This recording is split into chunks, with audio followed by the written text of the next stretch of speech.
And I will get us going. So we're at the top of the hour. Hello, everyone, and welcome to our June YVSC community meeting. I am Michelle Stewart, the Executive Director of Yampa Valley Sustainability Council, and it is such a pleasure to have you joining us on this beautiful June day. YVSC was established as a nonprofit in 2009, and we are guided by the mission to serve as a leader, resource, and catalyst for building a sustainable and resilient Yampa Valley region. These monthly community meetings are designed to convene community partners and members so that we can connect, identify common goals and challenges, and find ways to collaborate to create more impactful and farther-reaching programs and practices in our community. This month's meeting is our quarterly partner update meeting, where we at YVSC and our community partners provide one another and community members with updates on our programs, successes, and ways to get involved in the coming months. In terms of the structure for today's meeting, we do have an exciting guest visit from Senator Roberts at 1:20 p.m., who will be joining us in a town hall fashion to share some exciting updates from the recent legislative session. Following Senator Roberts and our YVSC updates, I'll turn the floor over to community partners for 2 to 3 minute updates, and I'll introduce each of you in turn. All partners, please do feel free to use the chat as a resource to share materials, surveys, or contact information. And if we have a lot of information in the chat, we'll be sure to share that with all registered attendees. Please do remember to keep your microphones on mute, and we should have time for public comment at the end for those who would like to share updates. So I will get us going on our YVSC updates. 2024 is YVSC's 15-year anniversary, and our board and staff are engaged in a visioning process to map out how we as an organization need to continue to evolve and grow our impact so we are more equipped to serve as a regional hub for climate action. We employ the definition of climate action as actions that both reduce emissions and build resilience to current and projected changes.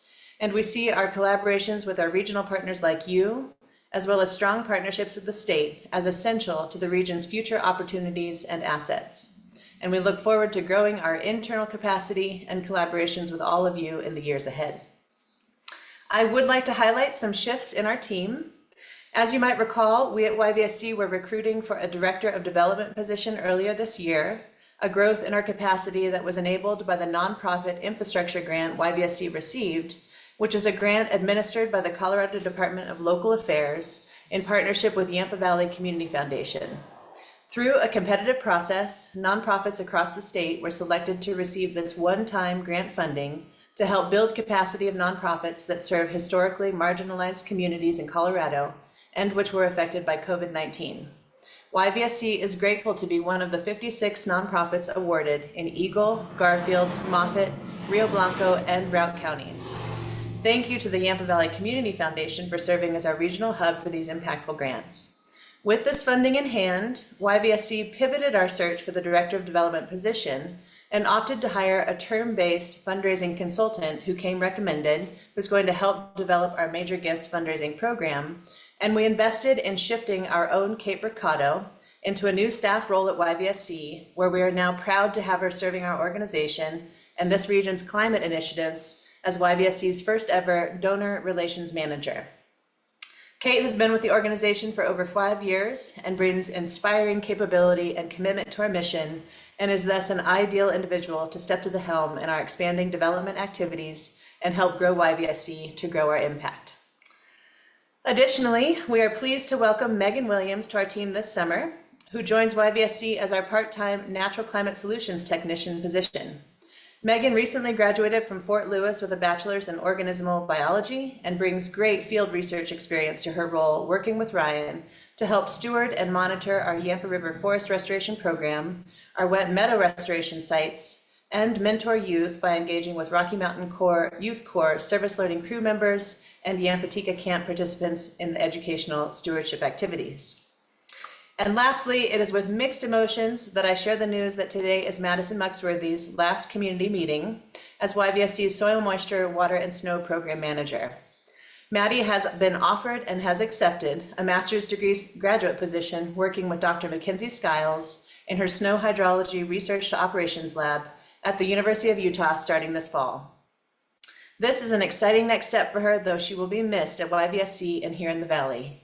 Maddie has been working with YVSC for over 5 years, during which time she has supported and led many initiatives, projects, collaborations, and more with so many of our great partners and community members like you.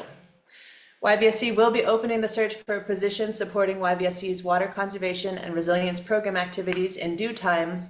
And at this time, we honor all of the ways that Maddie has contributed to the building of a program that will continue to drive impact, research partnerships, and climate-aligned decision-making in the Yampa Basin moving forward. So at this time, it's my pleasure to highlight a welcome of Kate to her new role, Megan Williams, and a warm, grateful gesture to Madison Muxworthy for all her great work. So I will turn the floor over. If we were in person, we could all stand up. It's really a pleasure. We know our team is what makes work so meaningful and scales impact. So at this time, I will turn the floor over to YVSC for programmatic updates.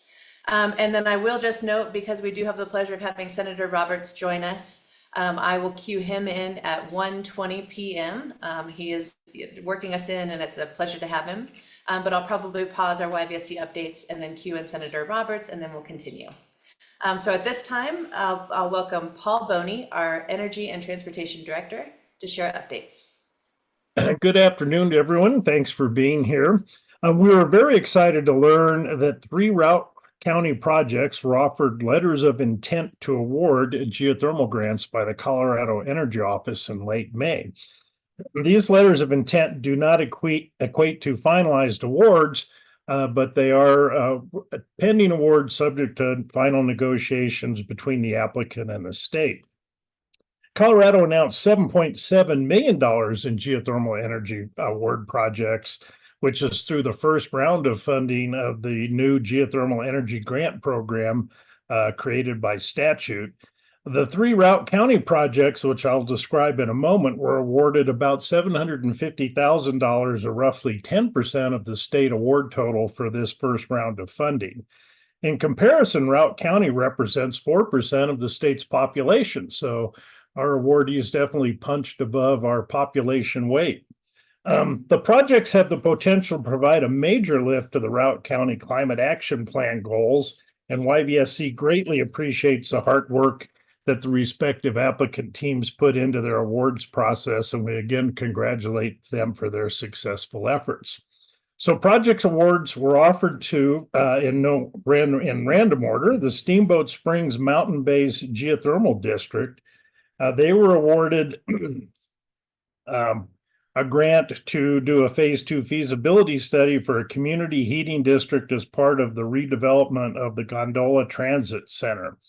The geothermal district also looks to incorporate snowmelt systems, which could otherwise require up to 4.6 megawatts of peak electric demand.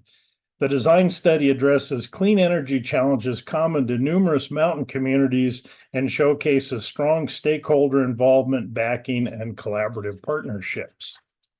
The town of Hayden was also given an award to do a feasibility study for a geothermal heating district. They're calling theirs a geothermal heating utility project. The town of Hayden is seeking to become a heating utility and plans to embrace geothermal energy as their primary heating source. Grant funding will support the design study of an ambient temperature loop geothermal system as part of the new Northwest Colorado Business District development by the airport, and will also help the city investigate the development of a closed-loop geothermal system for the Prairie Run subdivision in the town that also includes affordable housing. The town of Hayden's pursuit of becoming a geothermal utility will support the transition from fossil fuels, create new energy jobs within a coal transition community, and support access to affordable and predictable energy sources for buildings. And last but not least, the Steamboat Springs Clean Energy Hub was awarded a grant to Pure Green Colorado Incorporated.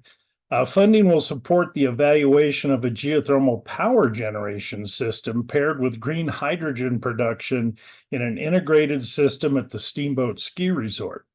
If the resource is demonstrated, the project will develop a 3-megawatt power plant using SAGE Geosystems geomechanical energy system that uses the Earth's natural pressure and geothermal heat.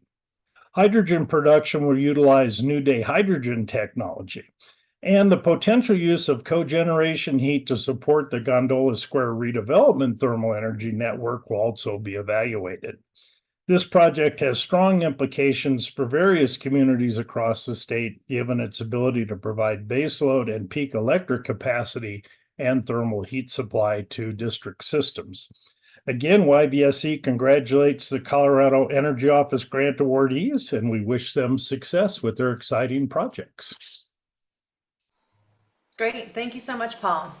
Next, we have Connor Burns, Energy and Transportation Projects Manager. Thank you, Michelle. I'm just updating today on energy assessments in our carbon-free challenge. So far this year, we've completed in the last couple of months 10 energy assessments, and I have a few more in the queue. So we've been had a busy spring for energy assessments, which has been great.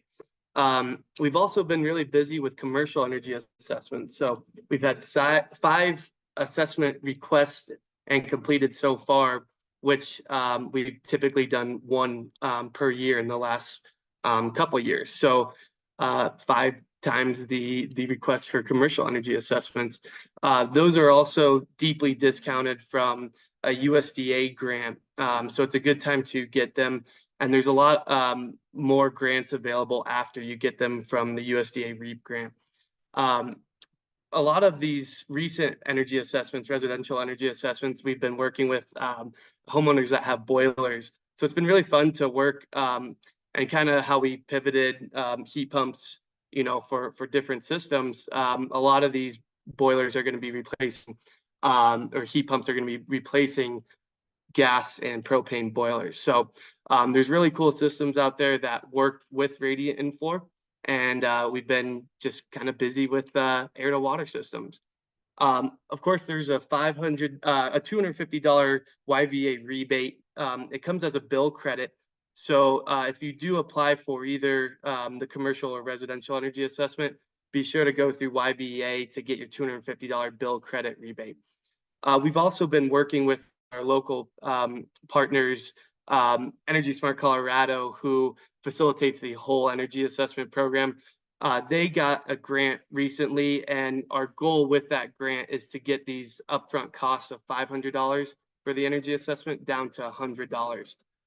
So hopefully we can do that sometime this year after they get that funding. And another big funding, exciting funding news is the IRA rebates. New York is the first state to get the IRA rebates, and Colorado is one of 12 states that applied for them.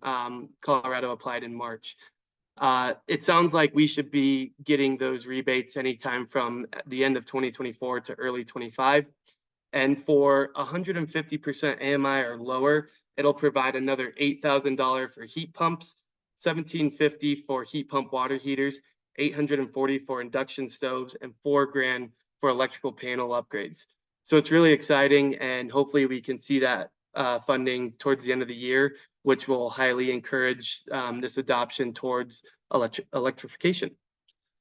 We also have our carbon-free challenges going on for the month of June. So not too late to sign up, and you can ride your bike, walk, use any kind of non-vehicle alternative transportation.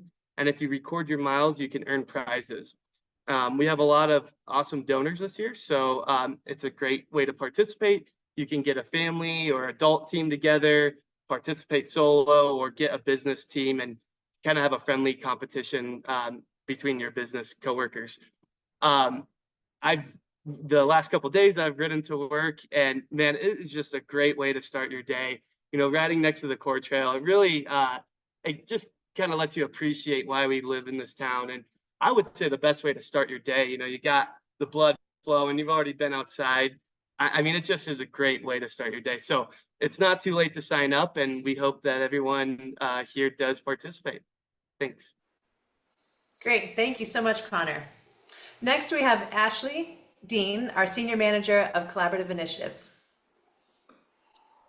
Hi, everyone. I help manage the Routt County Climate Action Plan Collaborative, as well as our Yampa Valley Green Business Program. So we'll be providing quick updates on those.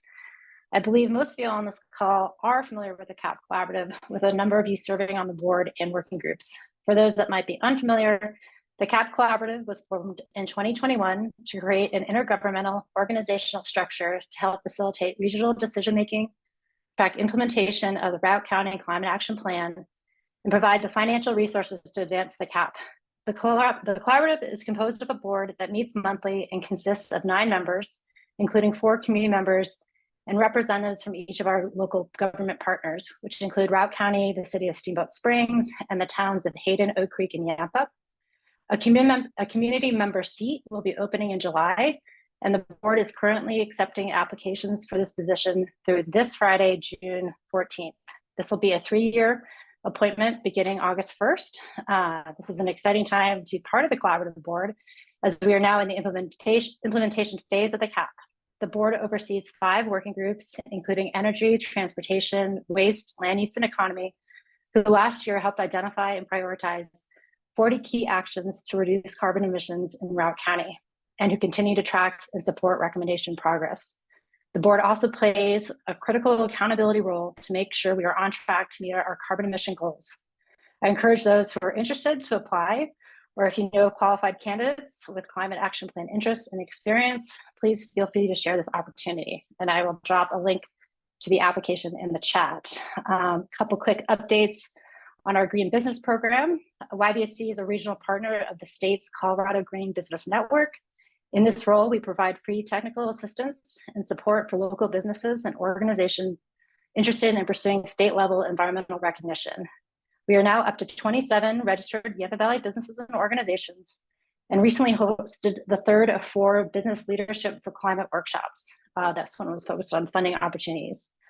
Our last workshop on September 17th will be a celebration of our green businesses and more public focus than our previous workshops. This will be an opportunity for businesses to interact with the public, to talk about their products and services, and share what they're doing in the green business space. The event will take place from 12 to 1:30 in Library Hall at the Bud Warner Memorial Library. Lunch will be served, and I invite you all to attend. We also continue to offer monthly office hours the last Wednesday of the month from 8:30 to 9:30 at the Library Cafe for potential or registered businesses to come with questions. Additionally, we offer lunch and learns for businesses and organizations with 5 or more employees. We bring lunch and chat with the staff of the program. Finally, we'll be hosting a table at next Wednesday's Chamber Summer Business Showcase from 5 to 6:30 at the Botanical Gardens.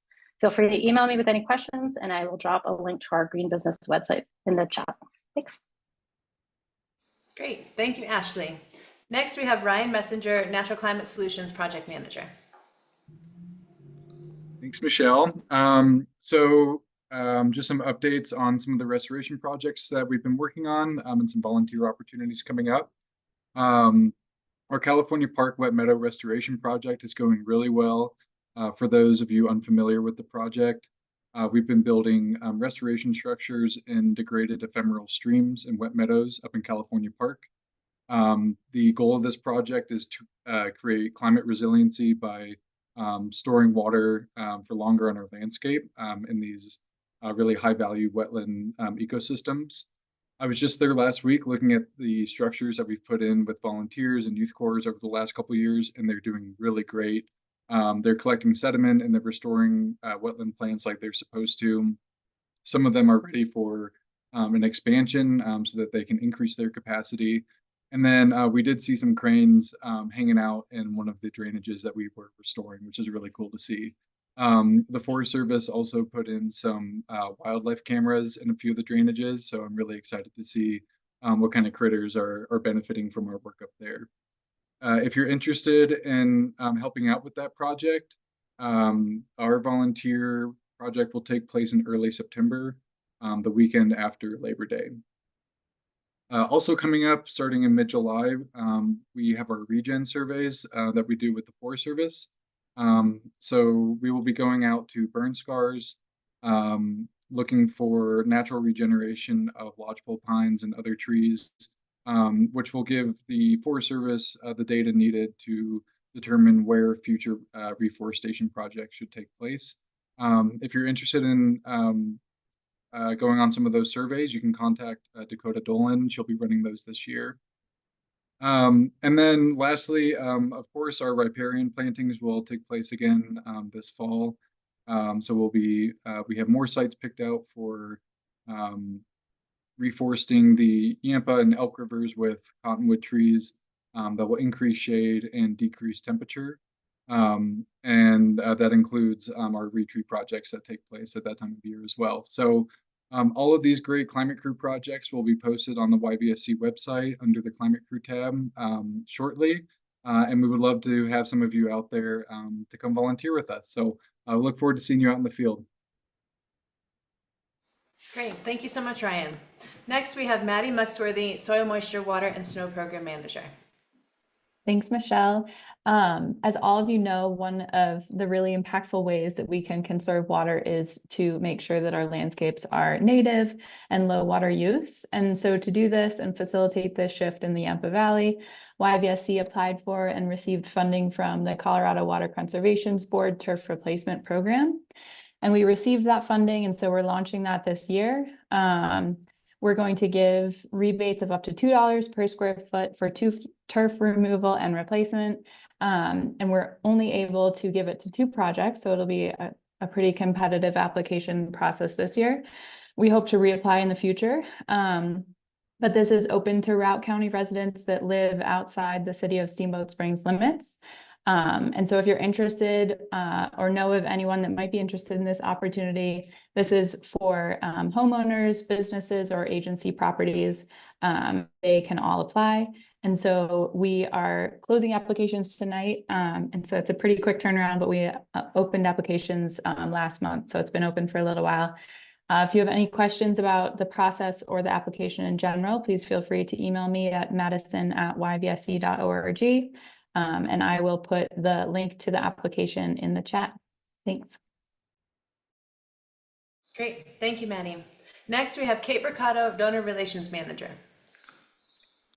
Thanks, Michelle.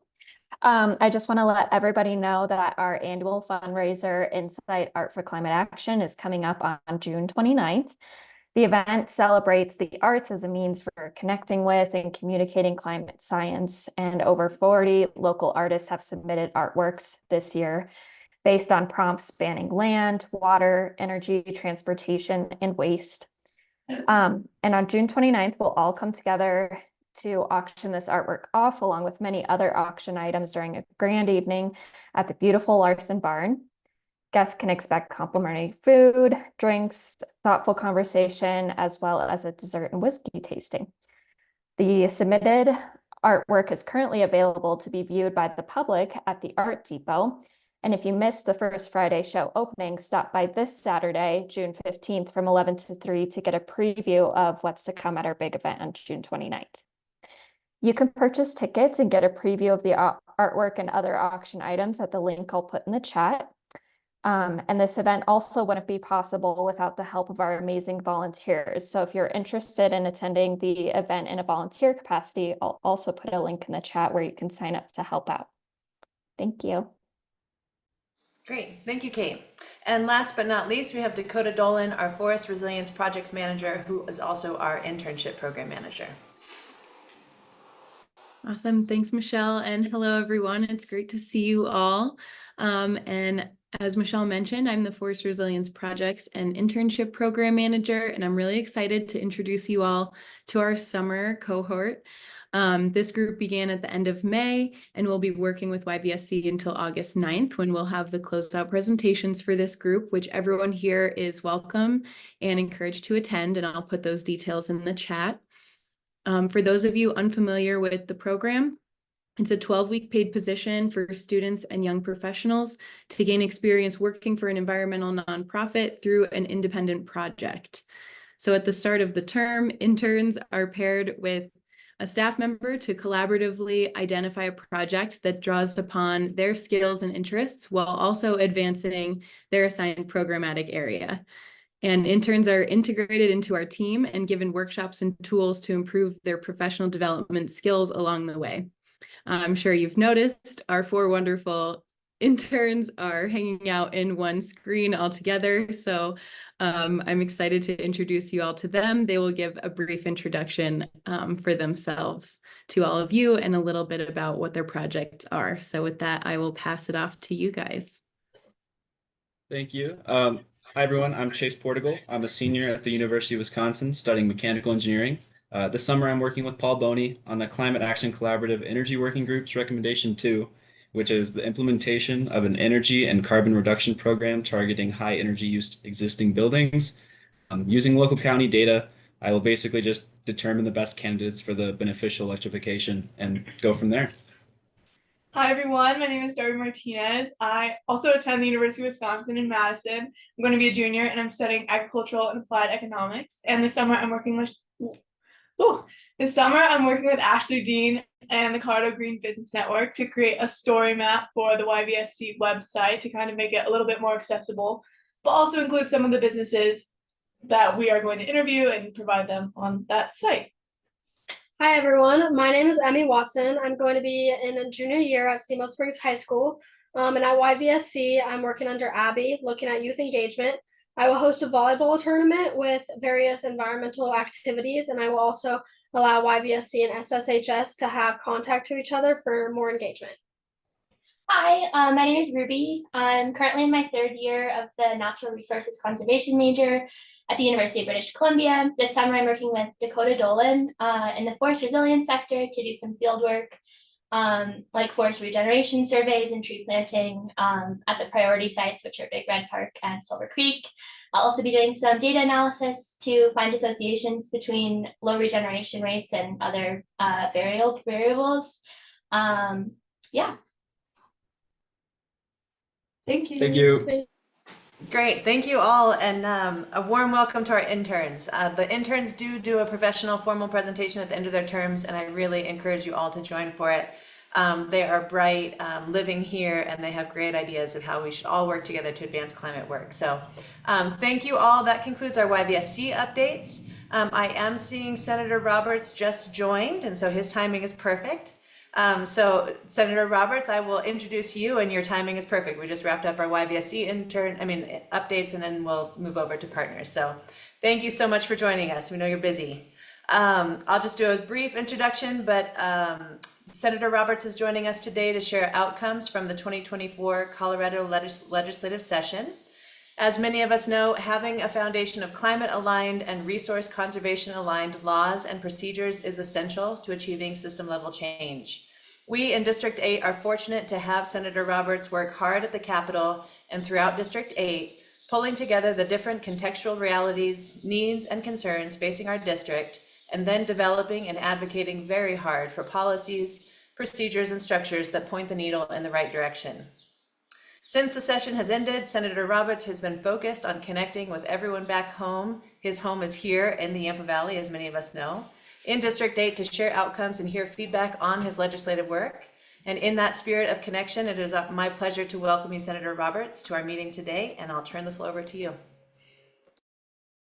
All right, thank you so much, and good afternoon, everybody. Apologies, I'm coming to you from my parked car, but I'm actually at the Bud Warner Library in Steamboat. About to go in there for a couple meetings and then heading over to Craig later this afternoon for a town hall meeting over there. And so it's great to be in the Yampa Valley. It's a beautiful day today. And thanks for letting me check in with you.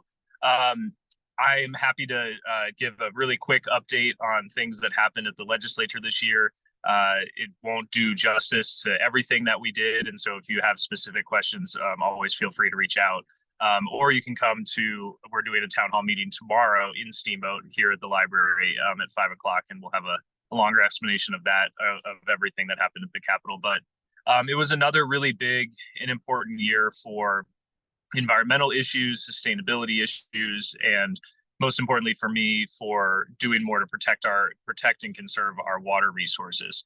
As many of you know, that's kind of my big passion at the Capitol is working on water policy, water conservation, and grappling with what we do to protect our state's most precious resource, and what I think is the biggest issue facing our state and our world, or certainly the western part of the U.S., but the world as well over the next few decades, and that's our water resources. So a few highlights of the legislative session.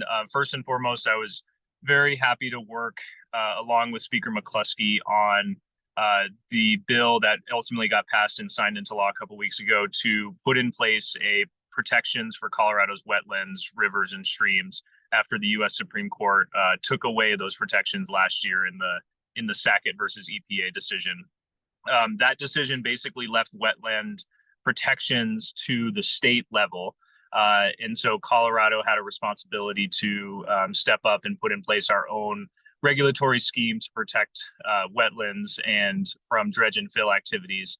And I think we struck a really good balance. We got a very strong bill that will protect waters, all Colorado waters, but also make some key and important exemptions for regular activities by agriculture and other industries. So that was a really exciting bill. We actually just read an article last week.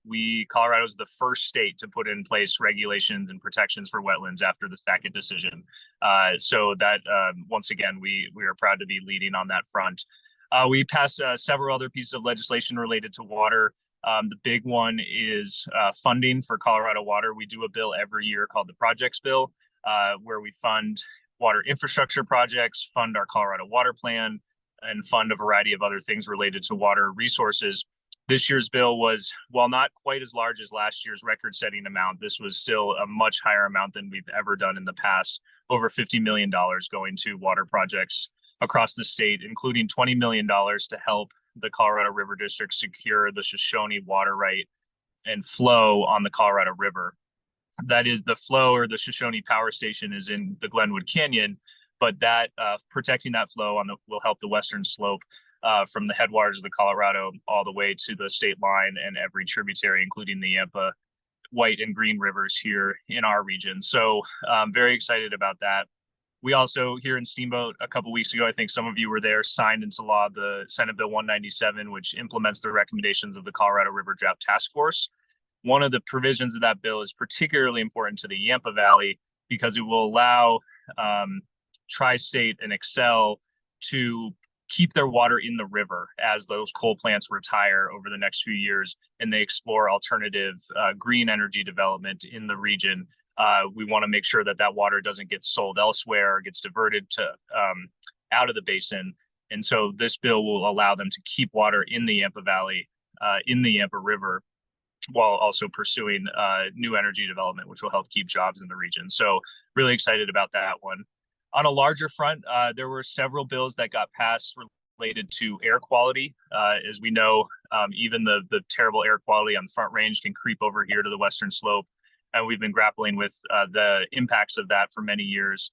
There were a lot of bills introduced on this subject. And ultimately, at the end of the session, a sort of compromise or a deal was struck that will put in place a production fee on oil and gas development. And that fee will go to air quality improvements and also protecting more public land and more environmental benefit that the oil and gas industry will be funding through that impact fee.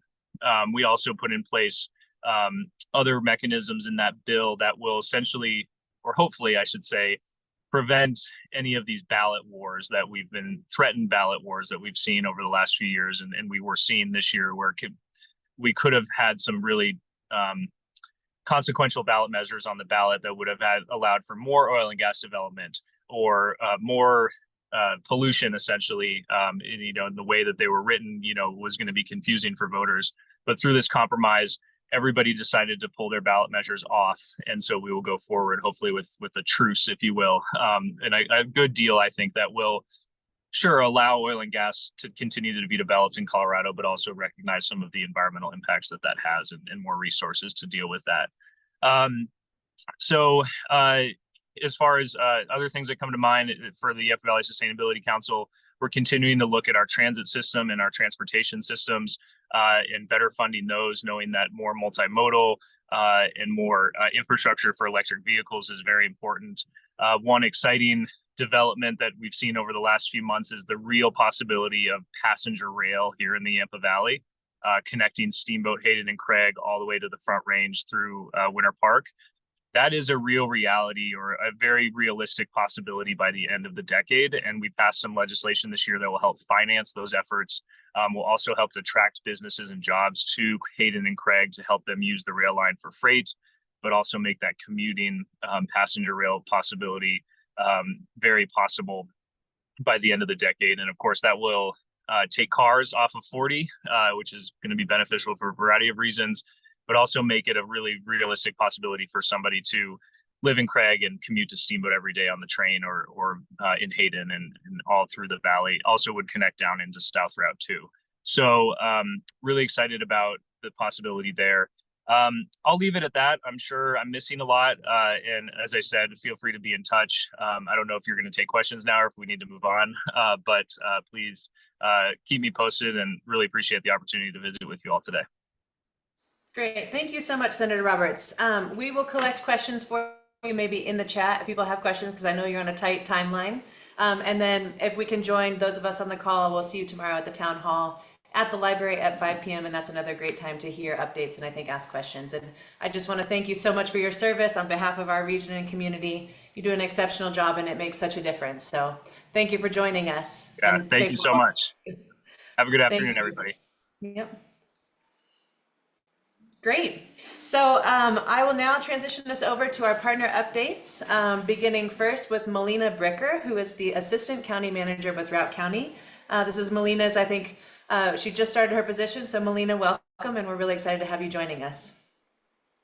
Thank you so much. Yeah, my name is Melina Bricker. I am the Assistant County Manager, and I've been asked to provide a couple of updates. So first of all, thank you for having me, and I hope to be on more of these to get all of these interesting updates from everybody else. We did want to update everyone on the Extended Producer Responsibility Program, or EPR. So this has to do with House Bill 22-1355, and this basically requires companies that sell printed paper, cardboard, metal, glass, plastic packaging into the state to pay for a statewide recycling system that will make it easier for all Coloradans to recycle valuable materials back into that domestic supply chain and make some new products. So this is slated for implementation in February of 2026. So the nice thing is that this new law is going to rapidly improve Colorado's recycling rate and result in fewer greenhouse gas emissions, cleaner air and water, less waste sent to landfills, and just stronger local economies. So the state of Colorado appointed a Circular Action Alliance, which is called CAA. And so in my thinking, that's the Community Ag Alliance, but this is distinguished from that. And so this Circular Action Alliance is the Designated Producer Responsibility Organization. So this CAA is beginning development of the Colorado Program Plan, and this is due to the Colorado Department of Public Health and Environment by February of 2025. Routt County already has a really great framework in place to be able to contribute to the stakeholder process through the Community Action Plan Collaborative Waste Sector Group. And so possibly we could be one of those stops on the roadshow for implementation. So I'm going to put in the chat some more detailed information. It's just 2 distinct links. There we are. And second thing we wanted to update on is that the solar project that has kind of been in the works for a while now has a team established, and we are actively applying for grants. So that's very, very exciting. And another mention is the Mountain Rail Coalition. So there's an event on June 26th, and this is at Winter Park at 5:30. There is a virtual option. And so I am going to put in the virtual option into the chat if you would like to attend virtually. There we are. And that should be an excellent time. It looks like a tentative agenda includes Congressman Nick Hughes, Governor Polis is tentatively confirmed. There'll be some legislative updates on rail bills and a CDOT update on the SBP. And so that will be Director Liu or her designee. There will also be representation from the Mountain Rail Coalition and a build out and call to action. So outside of that, that's pretty much what's going on the environmental front with the county. And again, thank you very much for letting me share this time with you. Great. Thank you so much for joining, Melina, and welcome. We all look forward to working with you. Next, we have Steve Muntean, City of Steamboat Springs City Council. Thank you, Michelle, and hello to everyone. I wanted to provide an update in the next few minutes around the Steamboat Springs Area Community Plan, which we're in the process of implementing right now. And you might ask, when was the last time we updated the community plan? And believe it or not, it's been 20 years since 2004. So I think we're overdue in updating the area community plan. And what this will do for us, it'll establish a community-wide vision and shared goals as we move forward in 2024 and beyond. And what that'll do for us from a city perspective, it'll help us set our strategic objectives and the goals that we want to go after. It will lead in the city's department goals and strategies to implement. It will help us allocate resources in our annual budget, and it will help in all the action plans at the operational level. Now, in addition to that, we also have to take into account all the master plans that we have in effect, like the Climate Action Plan, the Downtown Plan, Park Recs, Open Space Trails Plan, the Mountain Area Master Plan, et cetera. So there's a lot of moving parts to this. And what we're really doing right now in that process is we have just completed kind of an existing conditions research that consultants have helped us with. And we're in the community visioning piece right now. And I just wanted to give you a couple things from this research that was done. I don't think any of this maybe was surprising to too many people, but the community is getting older, richer, and with more retirees. And the younger middle-aged, middle-income people are not able to live in Steamboat Springs. They live in outer areas. And we're now up to 5,500 people commuting into Steamboat Springs every day to work. There is some concern because of all this that the sense of community, although strong, to some people is declining. Parking management, transit service, all of that are key focus areas that people have. Sustainability, resiliency, the CAP goals and policies are of high importance in the community. There appears to be some tension between recreation and the need to protect our wildlife corridors, our habitats, and our focus on conservation. And of course, the Brown Ranch implications and where we go from there obviously are important in this as well. A couple interesting things also is that the top 3 growth industries over the last 10 or 12 years, healthcare has been the largest growth industry in Steamboat, accommodations, food services second, and admin support and waste services come in third.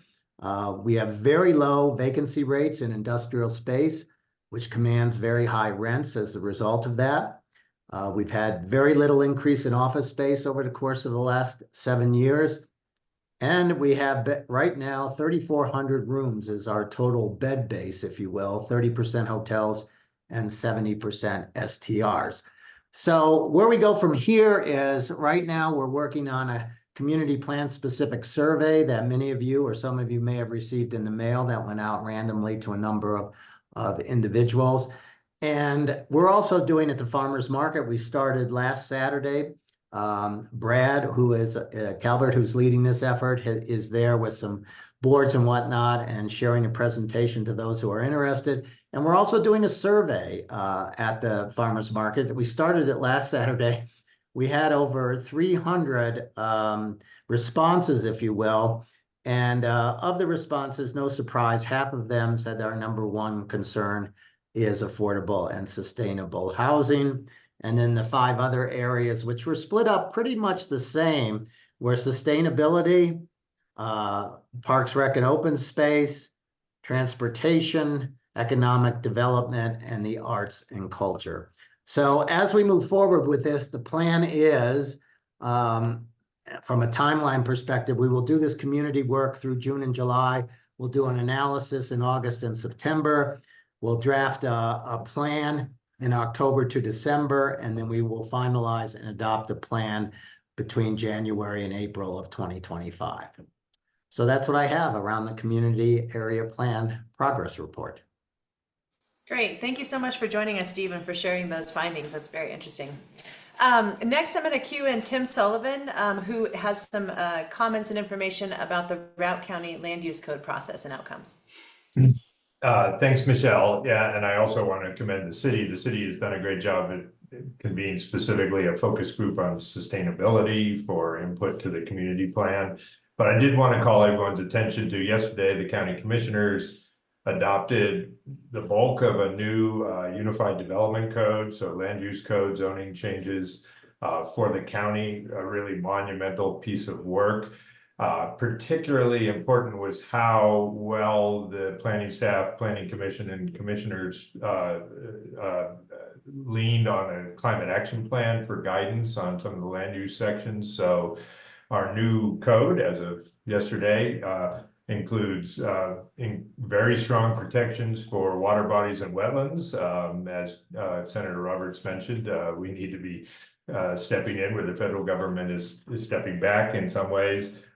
With the setbacks to protect wetlands, riparian areas on all of our water bodies, not just the Yampa and the Elk, but all the way down to ephemeral streams.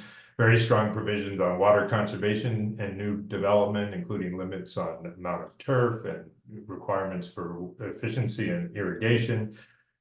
Extremely strong protections for wildlife habitat in new development, and a process for evaluating those impacts and either avoiding them, minimizing them, or mitigating them going forward. Strengthening of the very important land preservation subdivision process to encourage not just strict 35-acre development subdivision, but into areas that include some set-asides for open space.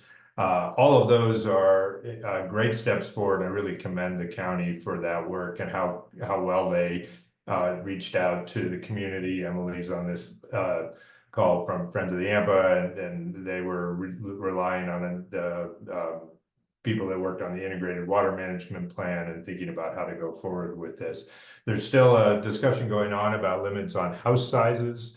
But that is likely to come, as well as the potential that they will include some energy standards going forward on larger houses, but that wasn't resolved as of yesterday. But the other components of the code were, and I do want us all to be very pleased with what the county has done, thinking about the future of land in our special valley. So thanks, Michelle. Great, thank you so much, Tim. Next, we have J.C. Norling, Vice President and Campus Dean with Colorado Mountain College Steamboat Campus. Hey, everybody, how's it going? So congratulations to Maddie going to University of Utah and Kate moving up. And I think Dakota got a degree too, because I think there was a party next to our house celebrating that. So congratulations, Dakota. So CMC hosted the Economic Summit last month, as well as the Yampa Basin Rendezvous. That was a 2-day conference. Both were great events. Saw many of you up there. At the YBR, Governor Polis signed 2 water bills, and you heard about that from Senator Roberts. He was in attendance, along with Speaker of the Colorado House of Representatives, Julie McCluskey, Megan Lukens, our representative, and Kelly Romero-Heaney from the Department of Natural Resources was also there and made that connection happen for us. So that was great to have that up at the college. That was awesome. And I don't know if you knew, but CMC partners directly with Friends of the Yampa, and we offer these summer youth river camps, and they learn about the Yampa River, the watershed, riparian ecosystems. There was 5 camps with 12 students each, and we're really excited about that because of the partnerships with Friends of the Yampa, Yampatika, Cycle Effect, and integrated community. So we're seeing more diverse students participating and getting on the river. So that's awesome. CMC's Bear Park Permaculture Center is up and running again for the summer. Rocky Mountain Youth Corps started work there Monday, and they'll come back again. There's 2 permaculture design courses. There's a 1 and a 2. The permaculture design 1 starts tomorrow, and Design 2 starts on July 12th. Both have space. If anyone is interested in attending, or you know someone, you can call the front desk and get enrolled. And lastly, I don't know if you knew, but Carrie Hauser, our president, she's been with us almost 11 years. She's moving on to next steps in her career. And Dr. Matt Gianeschi, who's been our chief operating officer and chief of staff, he is going to be the next president, and he starts July 1st. So we're really excited about that. I want to thank YVSC and everyone and all our community members for supporting the college. And thank you so much. Thanks so much, JC. And next we have Emily Burke, Conservation Program Manager with Friends of the Yampa. Thanks, Michelle. Hi, everybody. So a lot of things are happening on the Yampa River this month, but a couple top updates. The Yampa River Fund announced 5 grant awards last month. They were approved by the steering committee for a total of just over 204,000. These include funds to support environmental flow releases from both Stagecoach and Elkhead reservoirs, to restoration and planning projects, and to infrastructure improvement projects. So we're really excited about that. We're also seeing great growth in the endowment itself, which bodes well for increasing funding opportunities in the future. And then we are planning a 5-year celebration of the Yampa River Fund in September, so keep an eye out for details on that coming up. In terms of our Yampa River Scorecard project, which is our river health monitoring project, we just released scores for the Steamboat segment, which goes from just downstream of Stagecoach all the way to the Hayden pump station. Those were just released last week with a composite score of a B-, but it's broken down in a lot of different indicators. And if you're interested in looking more at that, you can head to the website yampascorecard.org. I'll put that in the chat to check it out. We've also just this week begun collecting data for the Upper Yampa segment. So that's the next segment to be scored. Third update, really excited that we have completed our Outstanding Waters effort. So for the last 2 years, we've been collecting water quality data on multiple headwater streams quarterly in an effort to get them designated as outstanding waters. And that designation is a state designation that's awarded to bodies of water with high water quality and exceptional recreational or ecological significance. And that designation protects against long-term degradation or deterioration of existing water quality conditions. So it's not official yet, but just yesterday, CDPHE's Water Quality Control Commission convened and unanimously approved all of the reaches that we presented to be designated. So that includes reaches of the following tributaries within the U.S. Forest Service boundaries. So that's First Creek and Elkhead Creek in California Park, the middle fork of the Little Snake River, including King Solomon Creek, the north, middle, and south forks of Elk River, and then Walton and Soda Creek as well. And so CDPHE's press release should be coming out very soon on that. And then lastly, just want to give some updates about all of the events we have going on in June. So we refer to June as Yampa River Month. We kicked it off with the 44th Yampa River Festival. Thanks to everybody who came out for that. As JC mentioned earlier, the Youth River Camp started up this week. So that's really exciting, getting youth out on the river. And then our Yampa River Ambassadors program that's in partnership with the city of Steamboat Springs has kicked off for the summer as well to educate folks on how to recreate responsibly while they're on the river. And then lastly, we're at Token Tuesday at Mountain Tap this month. I know Yampatika is too, and they're also on this call. So, head on over there on a Tuesday and support your local brewery and nonprofits. Thanks. Great. Thank you so much, Emily. And next we have Andy Bauer, Yampa Valley Community Liaison with the Nature Conservancy. Thanks, Michelle, and thanks to you and the whole YVSC team for hosting these meetings. They're really great, and I always learn a lot. Lots going on at the Nature Conservancy these days. First of all, with our partnership with Friends of the Yampa and the Yampa River Fund, our Yampa Ripple Effect program is in full swing, or it's starting to be. We have about 10 or 11 businesses signed up so far. So this is our roundup at the register program, where you go to an establishment and you're given the option to round up to the next dollar, and those funds will be gathered and to support the Yampa River Fund and Friends of the Yampa's programs related to the Yampa River Fund. It's not just a roundup program. It may be a percentage or an additional add-on, and that's what we're working through right now with some other businesses who don't have a particular point of sale program that works with the roundup concept. So I can post some of those businesses in the chat, and many more are in discussion. So we're excited about it. Next, as Senator Roberts alluded to, and others on the call, the growth happening in the valley and transportation corridors becoming busier, and the possible establishment of a railroad in the valley. We're taking a look at wildlife connectivity in northwestern Colorado and putting together a project, very early stages right now, to analyze wildlife movement and connections in the area and related to transportation corridors, and developing, hopefully looking at possible solutions, whether it's crossings or developing a decision-making process for leaders to be able to look at when they are considering new developments or transportation corridors, those sorts of things. So hopefully I'll be reporting on that at these meetings onward into the future. I think many of you have been to Carpenter Ranch and realize what a special place it is.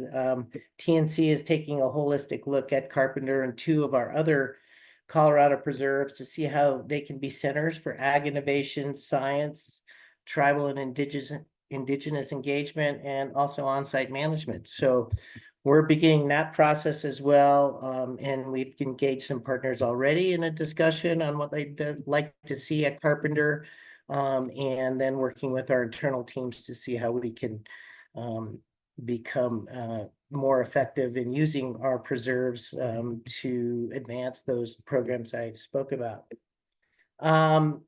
And we're also looking at a possible new Yampa River access site in the valley. I can't say too much more right now, but it's really exciting. Hopefully that we'll know more about that later this summer. We're also working, and this is a really exciting project that is also in the early stages, is our tribal and indigenous engagement program. It's a key pillar of our work, and we're in the early stages of developing a program to determine if and how we can engage the tribal communities that once were present in Northwest Colorado. This includes hopefully gathering tribal members here to listen and learn from them. We're also working on ethnographic assessments and cultural resource surveys to better understand what resources exist on and around our preserves. On that note, we just hosted a 6-state Colorado Basin board meeting. So the 6 states and Mexico, that the boards of those states, the TNC boards of those places, here a couple weeks ago, and it included a tribal panel on water rights protection and sovereignty, which is crucial for water equity and elevating human rights in the Colorado River Basin. So lots of things going on, and thanks for the opportunity. Great, thank you so much for joining, Andy, and for the updates. Next, we have Drew Peternell, Colorado State Director with Trout Unlimited. Hey, Michelle, thanks. Hello, everyone. I'm Drew Peternell, State Director for TU here in Colorado. I live in Steamboat, but my work is really kind of at the state scale. With that said, we do have some cool stuff going on in Northwest Colorado. Ellie Miller is a project manager on my team. She lives in Steamboat, and she is responsible for developing and overseeing stream restoration projects in both the Yampa and White River basins. This summer, she's got some cool projects going on with the Forest Service, some projects with private landowners as well, farmers and ranchers specifically. And she's really the better person to give you details on those projects. So if you want details or are interested in learning more about any of that, I could put you in touch with Ellie directly. I also just wanted to quickly mention that TU is going to be hiring a second project manager for Northwest Colorado here in the next few months. I think it'll be a really cool job. And if it's interesting to you or you want to know more about it, get in touch with me. I can give you some details. I'll end it with that. Thanks. Great, thank you so much, Drew. And next we have Erin Gelling, Rangeland Management Specialist with Natural Resources Conservation Service, or NRCS as many of us know it.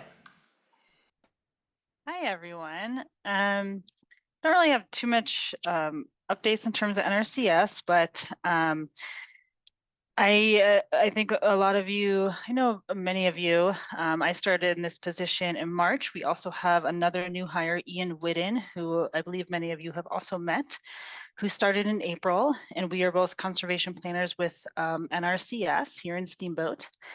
A lot of what our work is working with private landowners to address resource concerns on their property.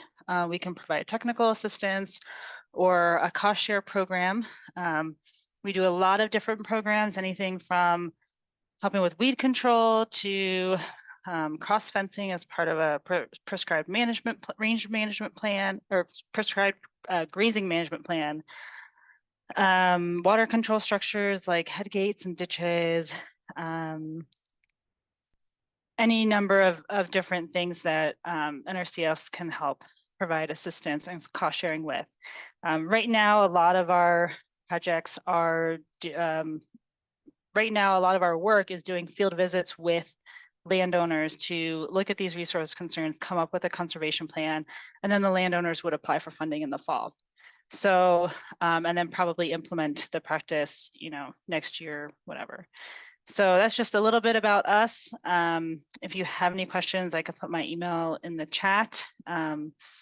But I don't have any actual updates for you guys, but we are here at NRCS, so it's good to see you guys all. Thank you. Great. Thank you so much, Erin.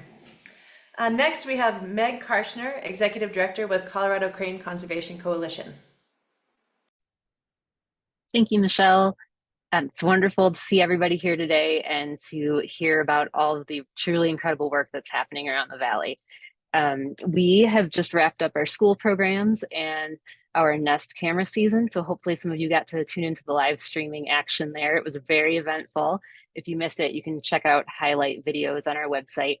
A couple of the big takeaways from that is just really the true diversity of wildlife that the small wetland area that we were observing supports, as well as the many challenges that these cranes face in successfully hatching young. We had at any given, we have had 3 nesting pairs on the site that we were aware of that were in our view, and one of those 3 successfully hatched 2 eggs. The other 2 nests one was lost to predation and the other was lost to rising water level. So it was pretty interesting to see all of that in action, and we hope to be able to do more work in the future with making that data that we've collected useful to research and science. In ongoing projects, we have several creative contests going on. We've got coloring contests for kids. We have our poster contest for 10 to 15-year-olds, and our photography contest that's open to everybody. So if you are looking to get involved in a fun and creative way, we've got a little bit of something for everybody to engage in. We've got lots of plans in place for our upcoming festival, which is our big annual event that happens over Labor Day weekend. So we hope that is on your calendar. We've got over 45 events happening across the Valley that weekend. So again, something for everybody, and it's always a good time. We also have our Crops for Cranes program going on. So we're working with farmers and ranchers to grow grain crops that can support cranes as they're staging in the fall for their annual migration south. And we also have, if you're looking for ways to get involved, we're always looking for, we have a fabulous volunteer base, and we're always looking for help in programming, festival volunteers, and in the spring, there's always the need for help with Nest camera work. So lots of fun stuff going on. You can always reach out to us at info@coloradocranes.org if you're interested in any of those things. And I think that's all I've got. Thanks so much. Great. Thank you so much for joining, Meg. Absolutely. And next we have Haley Shoptaw, Yampatika Adult and Community Programs Manager. Awesome. Thanks so much, Michelle. And like everybody else said, it's good to see everybody here. I'm going to put a link in the chat really quickly, and then I'll talk kind of about everything that's been going on over here at Yampatika. Our school programs had a record year this year. We saw a little over 53% of the student body in Routt, Moffett, Rio Blanco, and Jackson counties, which is about 3,500 students that we saw at least one time. In total, our school programs team had 12,700 student interactions, During our 530 programs, 150 of which were field trips. So they've been very busy. If you see our school programs team around, give them a round of applause. I don't know how they do it. Jumping over to our camp programs, summer camps are underway. We've got 340 kids in attendance this year, and we were fortunate enough to grant scholarship money to about 20% of our camp attendees this year, which we're very grateful for. And then bringing it over to my field, the adult and community program side, we're gearing up with summer programs. They start this Friday, and then our Fish Creek Falls Naturalists will be starting back up next Friday.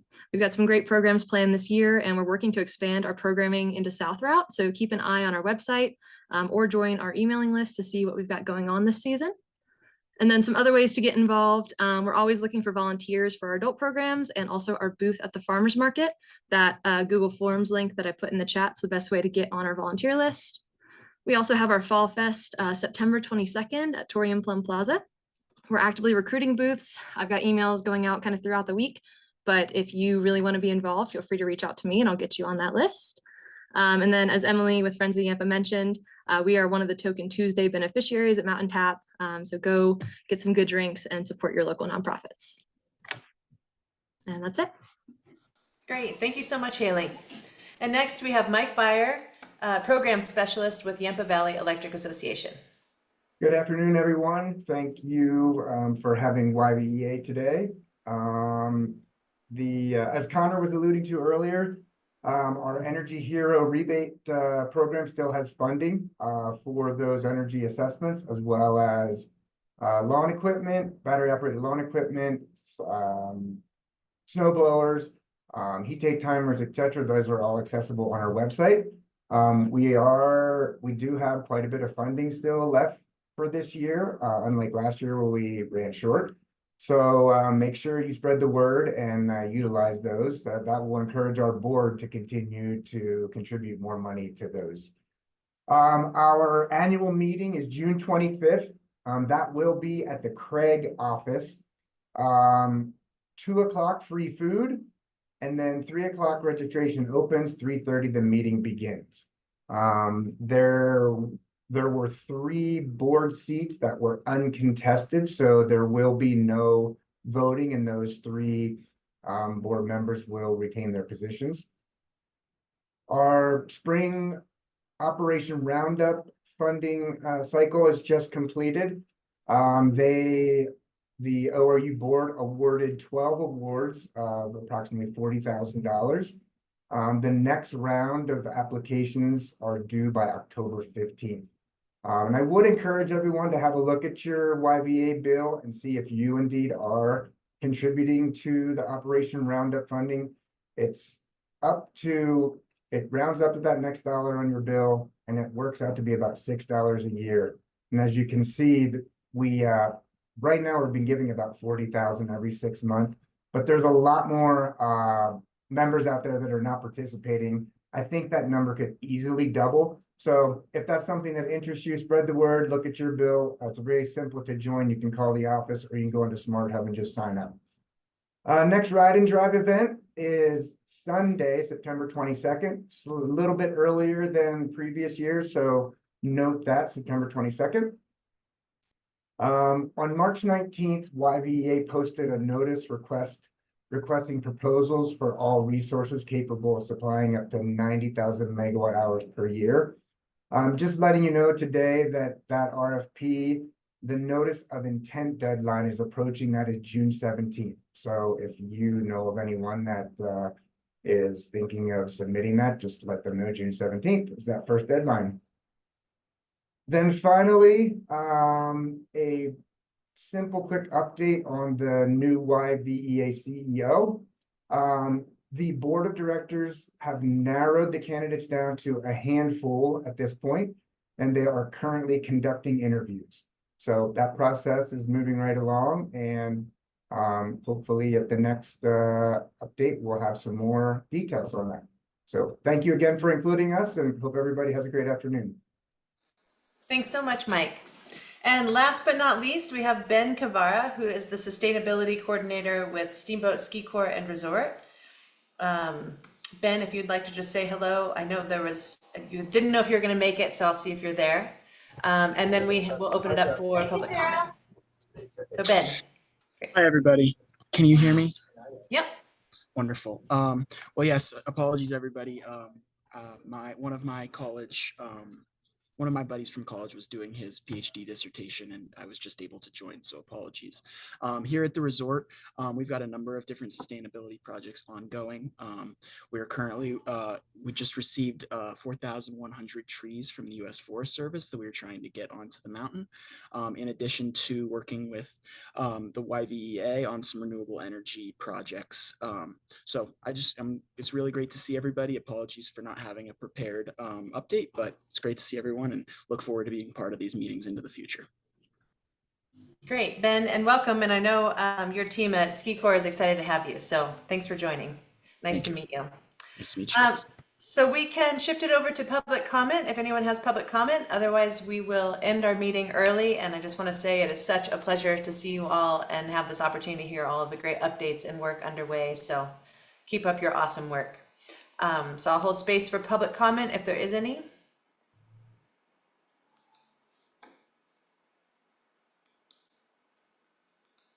Seeing and hearing none, we can conclude and end early. And I just want to say, have a wonderful day. Keep up your great work, keep up the collaborations, and thank you for all that you do. And remember, you're working shoulder to shoulder with a great team of people working regionally with you. See you soon.